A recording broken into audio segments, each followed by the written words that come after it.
Morning! This is Sinas. Nandito ako ngayon sa nasa Costa Tower 2, second floor, 203. This is 39.43 square meters. So, ganito po ang itsura dito.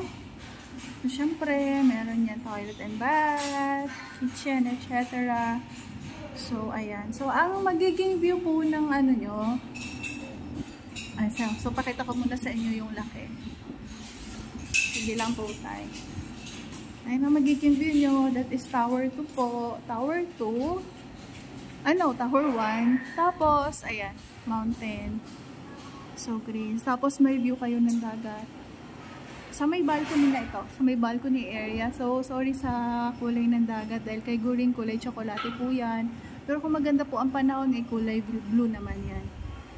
Ayan, so kung interested po kayo magkaroon ng property dito for investment or whatever purpose,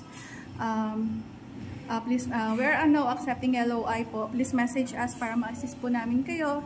Iwanan ko po ang aking contact details sa Viber and WhatsApp. Thank you po. Hope to see you. God bless po.